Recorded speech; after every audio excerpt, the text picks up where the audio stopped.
I suppose the nature of the sport, it can be dangerous, as you know. But when they see bobsleigh in the flesh, as it were, it can be quite off-putting, especially if you see a crash close up. It's horrific.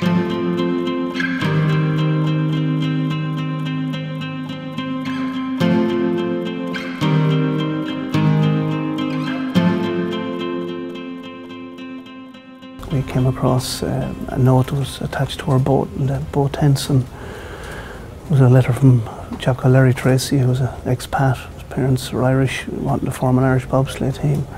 So at the time we kind of saw it, we were kind of a little bit bemused by it. But obviously we focused on that week in Henley, and we had a great week. We ended up winning. We beat the Garda crew in the semi-final, and we beat the Harbour crew in the final. So that was a fantastic achievement. And later on then we kind of looked at the letter, and so myself and Pat McDonough, who was the 5-man in the crew, decided we'd take up the offer. And we headed off in October flew to London, met Larry, and headed off then to at that time to the FIBT, which is the governing body for bobsleighing.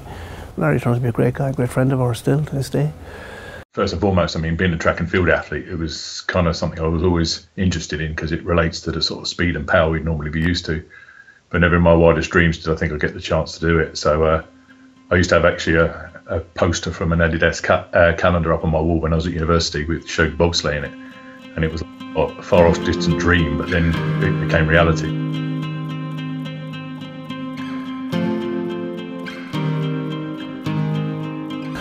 And we stayed there in a sports hall with a lot of athletes from all over the world.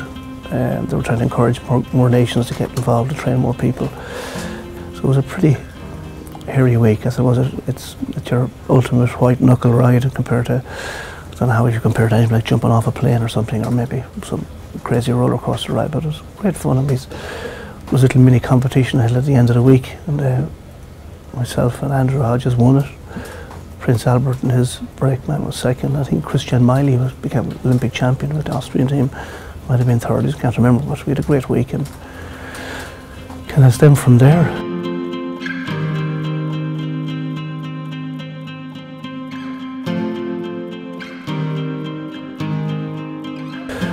Again, we had a lot of resistance from the Olympic Council at the time. Again, which is understandable. As I said, I don't think it was out of ignorance, out of just a lack of understanding of what we were trying to do, and really, and obviously there was a funding issue. I mean, you can see here that's the helmets we were wearing, and you can see here that this is the flag.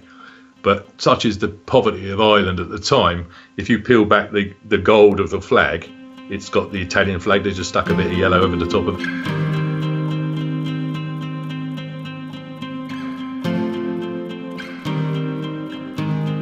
We had to go around America's Cup, Europa Cup to qualify, so it wasn't just a case of, turn up and compete. And I think people like Eddie the Eagle put pay to that, because I don't think the International Olympic Committee nor the Olympic Council of Ireland were willing to allow, effectively fools to go.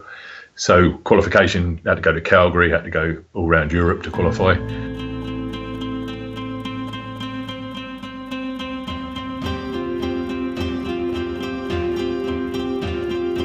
I mean, first of all, we turned up and we were, in some respects, looking back at it, like very poor cousins. I remember seeing sort of people there, and Prince Albert being one of them. He was a great supporter of our team, but you think, well, he's funding this through the royal family of Monaco, and we were scraping together money here, left, right and centre to do it. And you realise when we're checking in the runners at the bottom of the sled, we had one set to check in for each of the bobs we were running. And I remember going in and, we quite proudly polished ours up. But the Swiss had 21 sets of runners to check in for the different ice conditions. So you do realise we're trying to, I think someone said before, run an Audi A3 against a Formula One car, and it felt a bit like that at times. But, similarly speaking, we gave a good account of ourselves. We tried to do the best we could, and we certainly, did well against the nations of a similar sort of category and size and funding. We were interviewed something similar to this by CNN when we were out there. Tom Brokaw was on the news, and that chap Rooney was the head of the Steelers and whatever. He sent us over somebody to help us along, so that was nice at the time. That's the actual shoes I wore competing. So you can see there's, just if you can turn that, you can see that there's hundreds and hundreds of little tiny spikes to run on the ice in. As I said, and we were competing against people like the Jamaican team who were very successful in '88, and they got a great support from everybody because just the sheer nature of coming from the Caribbean, a warm country, you know, and they were good lads, they were good fun, you know. So that's the official mascot, which they've all got. But I don't know, through the passage of time, I seem to have taken on the girth around his middle as well. So maybe the Olympic dream lives on.